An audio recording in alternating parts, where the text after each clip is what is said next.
हमने अपने टॉपिक्स पे बात की थी और इससे पहले जो हमने चीज़ें डिस्कस की थी उसमें जो है ज्योमेट्री के सेक्शन को कवर अप किया था। Now from today we will conduct these classes for vector analysis.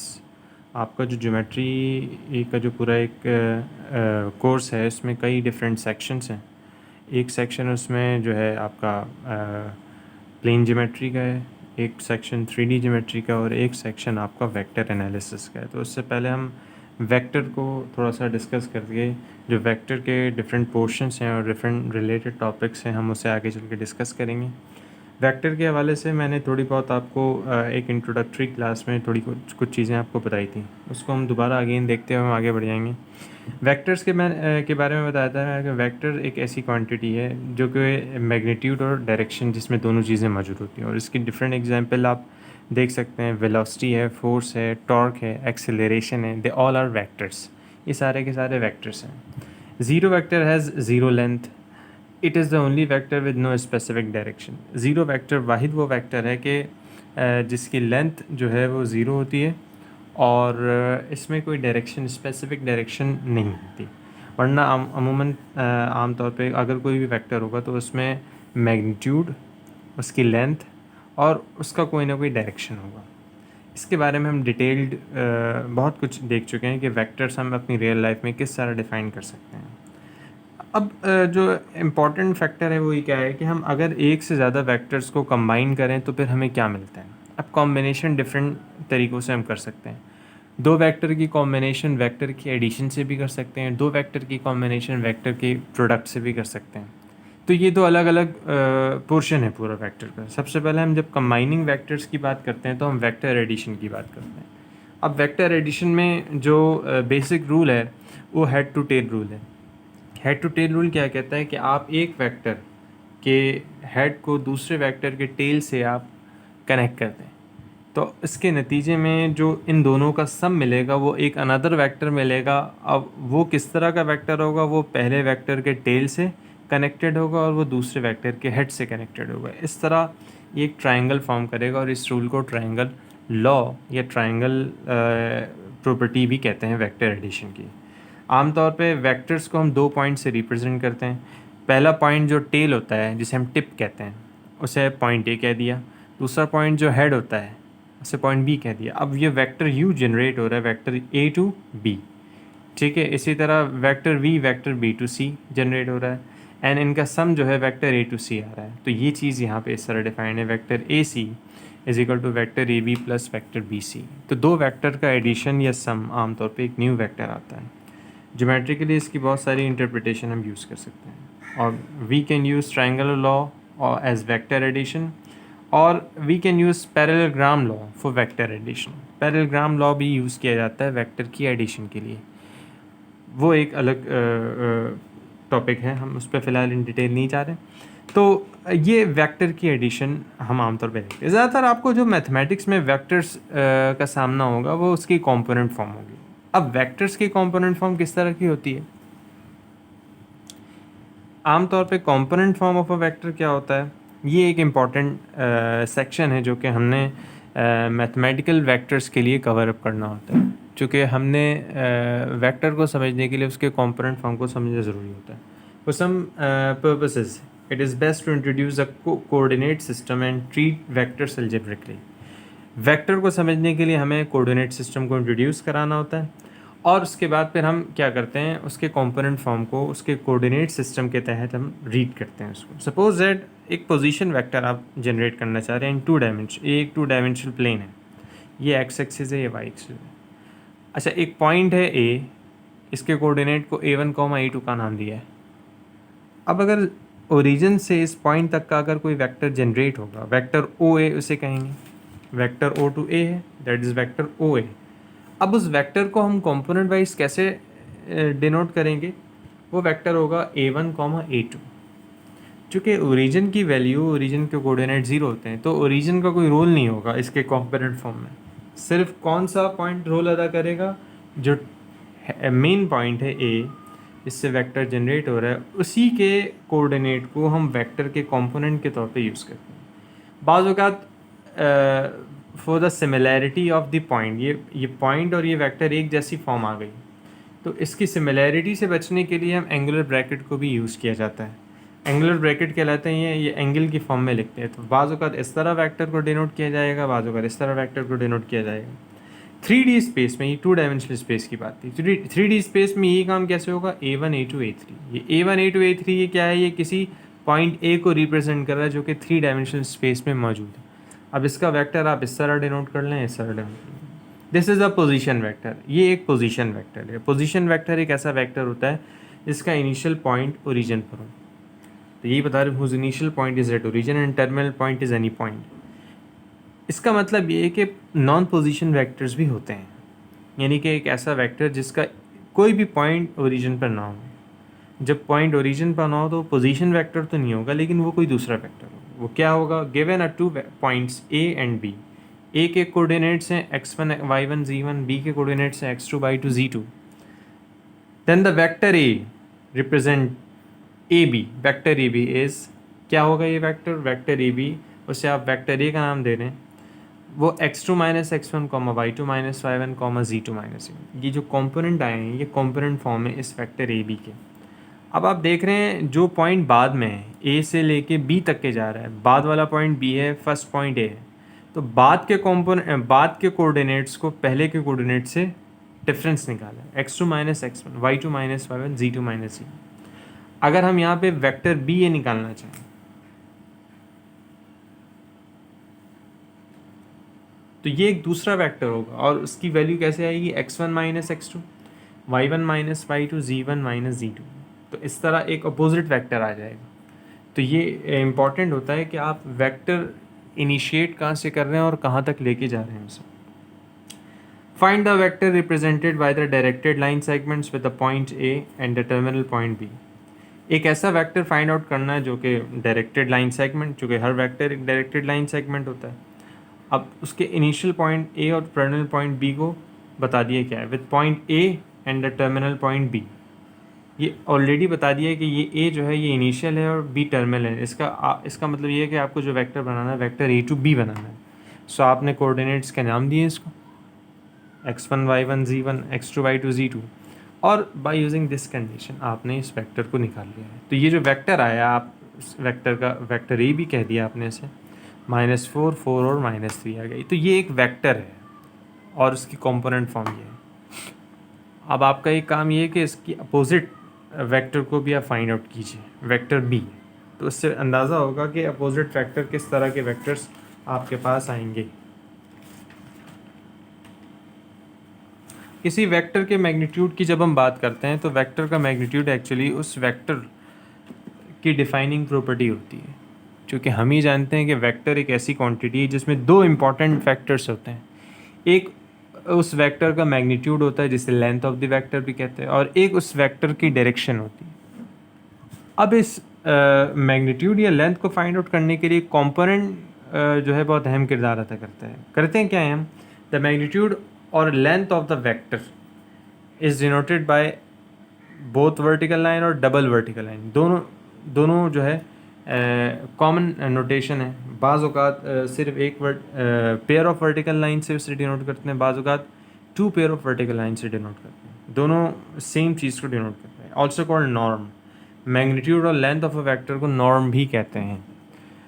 इसका मतलब क्या होता है, अगर कोई वेक्टर है वेक्टर ए टू बी, तो इस वेक्टर की लेंथ जो भी आएगी वो होगा इस वेक्टर का magnitude. The length of magnitude of 3D vector is what we could define is absolute of the vector A, it is equal to the square root of a1 square plus a2 square plus a3 square.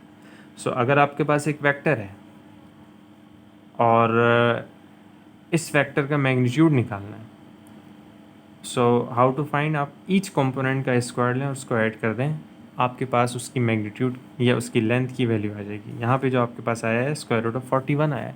इसका मतलब ये अगर कोई vector है given तो इसकी length क्या होगी, square root of 41। Addition of vectors, component form में एडिशन ऑफ वेक्टर कैसे करते हैं, मैथमेटिकली 2 वेक्टर को ऐड किया जाता है। अब उसकी अगर कंपोनेंट आपको पता हो तो आप बाआसानी उसको ऐड कर सकते हैं। सपोज दैट ए एक वेक्टर है, उसके कंपोनेंट a1 a2 a3 हैं, बी दूसरा वेक्टर है, उसके कंपोनेंट b1 b2 b3 हैं, ठीक है भाई। तो इनका एडिशन और इनका डिफरेंस कैसे आएगा, जस्ट इनके कंपोनेंट को, करस्पॉन्डिंग कंपोनेंट को ऐड और सब्ट्रैक्ट करने से। तो आप देख रहे हैं वेक्टर ए और वेक्टर बी को ऐड करने पे क्या आ रहा है आपके पास, a1 b1 comma a2 b2 comma a2 a3 plus b3। इसी तरह इनका डिफरेंस भी इनके कंपोनेंट को डिफरेंस निकालने के साथ साथ फाइंड आउट कर सकते हैं। Similarly find a plus b, find a minus b, find 2a plus 5b, find absolute of a when a is this and b is this. तो ये एक प्रॉब्लम है आपके पास। अगर a और b ये दो वेक्टर्स हैं तो इनको हम ऐड कर सकते हैं इस तरह, इनको हम सब्ट्रैक्ट कर सकते हैं, इनको हम स्केलर मल्टीप्लाई कर सकते हैं। स्केलर मल्टीप्लिकेशन आप जानते हैं किसी वेक्टर का क्या होता है। किसी वेक्टर को किसी नंबर से मल्टीप्लाई करने का मतलब हम उस वेक्टर की लेंथ को इंक्रीज़ या डिक्रीज़ करते हैं, ठीक है। तो ये चीज़, ये मल्टीप्लिकेशन स्केलर मल्टीप्लिकेशन कहलाती है। अच्छा, स्केलर मल्टीप्लिकेशन कंपोनेंट में किस तरह करते हैं ये आगे बताया। Where scalar multiplication is defined as c is any scalar and a is a vector, then c times of the vector is ca1 plus ca2 ca3। तो देखें ज़रा करना क्या है, किसी स्केलर को उसके कंपोनेंट से जस्ट मल्टीप्लाई करा देना है। तो जब स्केलर को उसके कंपोनेंट से मल्टीप्लाई कराएंगे तो ये scalar multiple of a vector आपके पास आ जाएगा। तो सिंपल है ये। तो स्केलर मल्टीप्लिकेशन हम इस तरह कैलकुलेट करेंगे। तो इस प्रॉब्लम को आप सॉल्व कीजिएगा। वेक्टर ए और बी गिवन है, इसका एडिशन, इसका सब्ट्रैक्शन, इसका स्केलर मल्टीपल और इसका मैग्नीट्यूड जो कि हमने डिस्कस किया। कुछ एक मज़ीद प्रॉपर्टीज़ हैं वेक्टर्स की जो कि हम देखेंगे। एक इन प्रॉपर्टीज़ में आपको क्या क्या चीज़ें मिल जाएंगी। If a b c are vectors in R3 and M and N are scalars. अगर ए बी सी तीन वेक्टर्स हैं R3 में है, 3 डायमेंशनल वेक्टर्स की बात हो रही है, और M एंड N इनके दो कोई भी स्केलर हो सकते हैं, देन वेक्टर में कुछ एक प्रॉपर्टीज़ होल्ड करती हैं। वो क्या क्या है। वेक्टर एडिशन जो है ये कम्यूटेटिव होते हैं। वेक्टर ए को बी से ऐड करें या वेक्टर बी को ए से ऐड करें, पोजीशन चेंज होने से रिजल्ट चेंज नहीं होता। इसी तरह वेक्टर जो है एसोसिएटिव होते हैं। ए प्लस बी प्लस सी करें या ए प्लस बी प्लस सी कर दें, in both cases they will give you same result. इसका ब्रैकेट स्विचिंग है। Associative property just bracket switching का नाम नहीं होता, चूँकि एडिशन एक बाइनरी ऑपरेशन है। बाइनरी ऑपरेशन में एट अ टाइम किसी दो कंपोनेंट, किसी दो वेक्टर को ही हम काउंट कर सकते हैं, इसलिए 3 वेक्टर की एडिशन है। एसोसिएटिव प्रॉपर्टी का मतलब क्या है, 3 वेक्टर को आपस में ऐड करना है, लेकिन 3 वेक्टर को एक साथ हम अलजेब्रिकली ऐड नहीं करते हैं, चूँकि एडिशन जो है एक बाइनरी ऑपरेशन है और इसके लिए एट अ टाइम हमें किसी दो वेक्टर की नीड होती है। तो फिर क्या करते हैं, हम ब्रैकेट डाल देते हैं। ब्रैकेट इस बात को जस्ट डिनोट करता है कि हम दो दो करके वेक्टर को ऐड कर सकते हैं। तो आप दो दो करके वेक्टर को ऐड करें, किसी भी तरीके से ऐड करें, ब्रैकेट स्विच करने से रिजल्ट चेंज नहीं होता। Addition of 3 vector will remain same. So this is set to be associative property. अच्छा, ये एसोसिएटिव प्रॉपर्टी सिर्फ वेक्टर में नहीं, आप रियल नंबर, कॉम्प्लेक्स नंबर में भी आप जज कर सकते हैं। इसी तरह ज़ीरो वेक्टर मैंने आपको बताया था कि ऐसा वेक्टर है जिसकी मैग्नीट्यूड की वैल्यू 0 होती है और इसकी कोई स्पेसिफिक डायरेक्शन नहीं होती। आप अगर किसी भी वेक्टर के साथ ज़ीरो वेक्टर को ऐड कर दें तो रिजल्ट अगेन वही वेक्टर आ जाएगा आपके पास। ये लाइक आइडेंटिटी वेक्टर के तौर पे रोल अदा करता है विद रिस्पेक्ट टू एडिशन। इसी तरह हर वेक्टर का एक उसका इन्वर्स वेक्टर होता है। अगर उन दोनों को आप ऐड कर दें तो उसके नतीजे में आपको रिजल्ट में 0 वेक्टर मिल जाएगा। और इन्वर्स वेक्टर किसी वेक्टर का क्या होता है, जिसे आप अपोजिट वेक्टर भी कहते हैं। आप अगर किसी वेक्टर को -1 से मल्टीप्लाई कर दें तो उसी वेक्टर का अपोजिट वेक्टर आ जाएगा, और इस तरह आप दोनों वेक्टर को ऐड करेंगे तो 0 वेक्टर आपको मिलेगा। इसी तरह यहाँ पे डिस्ट्रीब्यूटिव प्रॉपर्टी है। डिस्ट्रीब्यूटिव प्रॉपर्टी क्या कहती है, m times a plus b. m कोई भी स्केलर है, a और b दो वेक्टर हैं, आप दो वेक्टर को ऐड करें और उससे किसी स्केलर को मल्टीप्लाई करें, या फिर आप हर एक ईच वेक्टर से आप स्केलर मल्टीप्लाई करें और जो रिजल्ट आए स्केलर मल्टीपल का, देन उन दोनों वेक्टर को ऐड करें, then result will remain same. अच्छा, सिमिलरली एक और डिस्ट्रीब्यूटिव प्रॉपर्टी ऑन स्केलर है। आप दो स्केलर ऐड करें, उसका रिजल्ट वेक्टर में स्केलर मल्टीप्लाई करें, या फिर अलग अलग वेक्टर को स्केलर नंबर m और n से मल्टीप्लाई करें, देन ऐड करें, रिजल्ट विल रिमेन सेम। इसी तरह प्रोडक्ट में दो स्केलर c और d हैं, इन दोनों को आप मल्टीप्लाई करें, इसके नतीजे में एक न्यू स्केलर आएगा, उसे आप एक वेक्टर से मल्टीप्लाई करें, या फिर किसी स्केलर को डी टाइम से स्केलर मल्टीपल वेक्टर से मल्टीप्लाई करें, they both are same. Last but not least, 1 से अगर हम किसी वेक्टर को मल्टीप्लाई करते हैं तो रिजल्ट वो वेक्टर ही आता है। ये एक एक्सियम भी है वेक्टर स्पेसेस की। आप जब बात करते हैं तो वेक्टर स्पेस के एक एक्सियम में शुमार होता है। इसकी नीड क्यों है? क्या ये कॉमन बात नहीं है कि आप 1 से किसी भी चीज़ को मल्टीप्लाई करें तो वो चीज़ आ जाए? देखें, ये चीज़ कॉमन रियल नंबर में है, ये चीज़ कॉमन आप रियल नंबर की फील्ड में आप ये काम करते हैं। आप ये जानते हैं कि किसी भी नंबर को आप 1 से मल्टीप्लाई करते हैं तो वो नंबर आ जाता है। 2 1 ज़ा 2, 3 1 ज़ा 3, ठीक है, -3 इंटू 1 -3 आ जाता है। ये जो प्रॉपर्टी आपने डिस्कस की है, ये आपने रियल नंबर में डिस्कस की है, रियल नंबर में पढ़ा है। क्या वेक्टर भी इस तरह की चीज़ों को होल्ड करते हैं कि अगर वेक्टर को हम किसी स्केलर नंबर 1 से मल्टीप्लाई करें तो वही वेक्टर अगेन आ जाए? ये चीज़ है, ये पॉइंट, ये इस बात की अलामत है। अमूमन नंबरों में तो ऐसा होता है, वेक्टर में ऐसा होता है नहीं होता। ये चीज़ यहाँ पे डिफाइन हो रहा है। वेक्टर में ये कॉमन बात नहीं है, बल्कि आपको बताया है कि अगर आप किसी स्केलर नंबर से आप वेक्टर को मल्टीप्लाई करते हैं तो रिज़ल्ट वही वेक्टर आता है, रिज़ल्ट चेंज नहीं होता है। इसका मतलब ये है, इससे पहले वेक्टर में ये चीज़ डिफाइंड नहीं थी। यहाँ पे एक्सियम के तौर पे, प्रॉपर्टी के तौर पे चीज़ बताने की कोशिश की है कि वेक्टर में भी ऐसा होल्ड कर सकता है कि आप अगर नंबर 1 से मल्टीप्लाई करें तो वो जो है उस वेक्टर के इक्वल आएगा। अच्छा, स्टैंडर्ड बेसिस ऑफ वेक्टर्स क्या होते हैं? आमतौर पे आई जे के वेक्टर्स आपने इस्तेमाल किया है अपने इंटरमीडिएट की फ़िज़िक्स में भी। जब वेक्टर्स आपने डिस्कस किया था तो वहाँ पे भी आई जे के इस्तेमाल किया था, यूज़ किया था। ये आई जे के दरअसल हैं क्या? ये स्टैंडर्ड बेसिस वेक्टर्स कहलाते हैं। ये एक्चुअली बेसिस वेक्टर्स हैं। बेसिस वेक्टर्स क्या होते हैं? ये एक अलग पूरा एक वेक्टर स्पेस का टॉपिक है। हम फ़िलहाल बस इसके नाम को याद रखिएगा, these are standard basis vectors. अच्छा, इन स्टैंडर्ड बेसिस वेक्टर्स ही होते क्या हैं? आमतौर पे यूनिट वेक्टर्स होते हैं। यूनिट वेक्टर मतलब इनकी अगर मैग्नीट्यूड की वैल्यू आप निकालेंगे तो 1 आएगा। यूनिट वेक्टर की डेफिनेशन ये भी है कि उसके मैग्नीट्यूड की वैल्यू 1 आती है। इसकी ख़ास बात क्या होती है? इसकी ख़ास बात ये होती है कि every vector in R3 can be written in the form of standard basis vectors. R3 में, 3 डायमेंशन में, 3 स्पेस में कोई भी वेक्टर हो उसे हम आई जे के की फॉर्म में रिप्रेजेंट कर सकते हैं। लाइक अगर आपके पास एक वेक्टर है और वो R3 में बिलोंग कर रहा है और उस वेक्टर के कंपोनेंट है A1 A2 A3, तो उस वेक्टर को हम कैसे लिखते हैं? A1i plus A2j plus A3 की।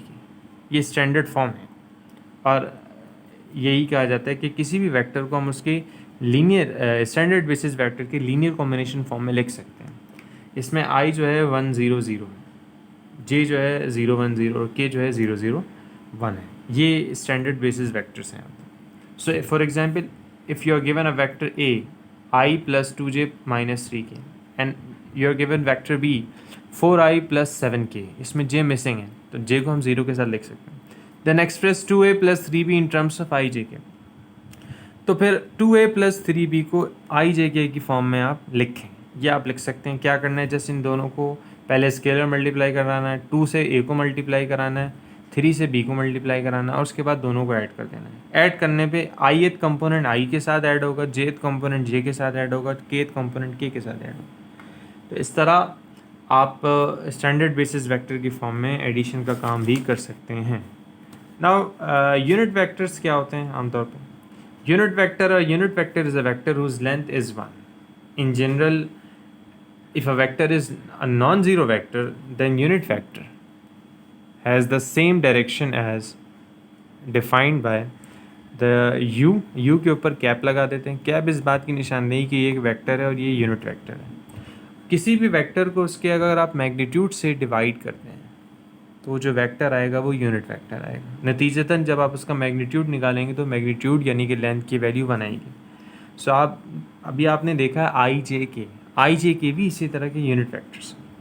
यूनिट वेक्टर की ख़ास बात यहाँ पे क्या बता रहे हैं कि यूनिट वेक्टर एक ऐसा वेक्टर होता है जो कि जिस वेक्टर से हम निकाल रहे होते हैं उसी वेक्टर की डायरेक्शन में होता है। यानी कि अगर इसकी डायरेक्शन जो है ईस्ट की तरफ है तो यूनिट वेक्टर की डायरेक्शन जो इससे अगर हम फाइंड आउट करते हैं उसकी डायरेक्शन भी ईस्ट की तरफ होगी।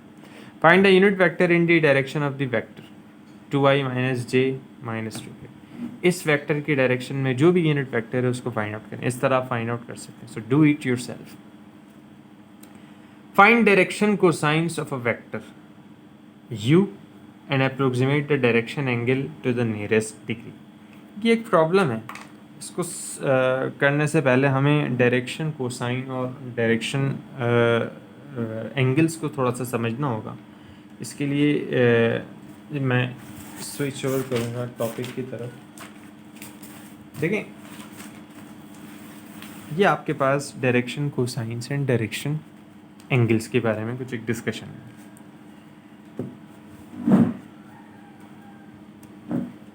The angles alpha, beta and gamma that a vector u in 3 space with the vectors I, j, k, then alpha, beta, gamma are called direction angles.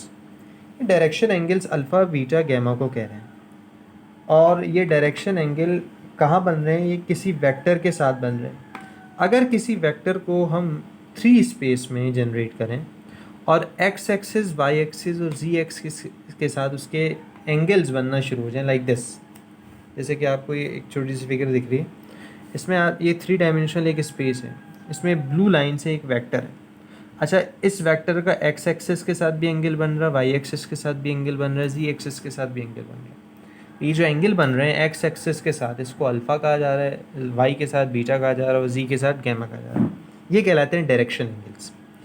तो इन डायरेक्शन एंगल की मदद से हम एक न्यू फॉर्म डिफ़ाइन करते हैं। जैसे इसका कोसाइन अगर हम डिफ़ाइन करते हैं, cosine alpha, cosine beta and cosine gamma, तो these 3 factors cos alpha, cos beta and cos gamma are called direction cosines of u. इन्हें आमतौर पे डायरेक्शन कोसाइन कहते हैं, किसका? वेक्टर यू का। So the theorem states that the 3 direction cosines of a non zero vector u के component है u i, u1i, u2j and u3k इन 3 space are cos alpha is u1 upon norm of u या magnitude of u, u2 upon magnitude of u and cos gamma is u3 upon magnitude of u। इसकी ख़ास बात क्या होती है कि अगर हम इसके स्क्वायर करके इसका सम लें तो इसकी वैल्यू यूनिटी आएगी, 1 आ जाएगी। ये आप खुद चेक कर सकते हैं, हर एक का स्क्वायर लें देन स्क्वायर करें तो इसके मैग्नीट्यूड की वैल्यू 1 आपके पास आ जाएगी। तो इस तरह आप कॉस अल्फ़ा, कॉस बीटा और कॉस गैमा की वैल्यू देख सकते हैं किस तरह कैलकुलेट करना है। तो अगर कोई वेक्टर आपको u गिवन है तो उसके कंपोनेंट भी गिवन होंगे, तो उसके मैग्नीट्यूड को निकालेंगे और ईच कंपोनेंट से उसको डिवाइड करते रहेंगे, तो cos alpha, cos gamma, cos beta जो है आपको फाइंड आउट हो जाएगा। और इन्हीं को हम कहते हैं डायरेक्शन कोसाइंस। आमतौर पे इनको एलिमेंट से भी डिनोट करते हैं। ये एल है, this is m and this is m. Necessary नहीं है, लेकिन for the sake of convenience इसको हम नाम दे देते सिंबल। ठीक है, now you can see that the example. Find direction cosines of a vector u। Vector u given है 2i minus 4j plus 4k and approximate the direction angles to the nearest degree. Direction cosine के लिए सबसे पहले vector को consider करेंगे, इसका magnitude निकालेंगे। Magnitude की वैल्यू 36 है, you can check it out. So cos alpha इसका आ जाएगा u1 upon norm of u या magnitude of u, this is 2/6। 1/3 इसका अल्फ़ा निकालेंगे, कॉस इन्वर्स से इसका अल्फ़ा आ जाएगा। Cos inverse of 1/3, cos inverse of 1/3 आप चेक कीजिएगा कैलकुलेटर से। एट द एंड इसका इन्वर्स निकालेंगे तो 71 डिग्री आ जाएगा। एंगल को डिग्री में निकालना है, इसलिए कैलकुलेटर का मोड डिग्री में रखना है। ठीक है, इसी तरह कॉस बीटा है, कॉस बीटा को अब यहाँ से कैलकुलेट कर लेंगे। कॉस इन्वर्स ऑफ -2/3, इसकी वैल्यू आ जाएगी, बीटा की वैल्यू 132 डिग्री अप्रोक्सीमेटली। इसी तरह कॉस गैमा है cos inverse of 2/3, this is 48 degree. यहाँ ज़रा सा और कीजिएगा, ये -2/3 है, 2/3। कॉस में कॉस ऑफ माइनस थीटा से कॉस थीटा होता है, लेकिन वो कॉस में होता है, कॉस इन्वर्स में नहीं होता। कॉस इन्वर्स में ये -2/3 है और 2/3, इन दोनों के एंगल डिफरेंट आ रहे हैं, तो ये देखना है। सो ये ओवरऑल एक डिस्कशन थी अबाउट सिंपल वेक्टर्स के बारे में। तो वेक्टर्स की बेसिक डिस्कशन में इन सब चीज़ों को याद रखना है। That's it.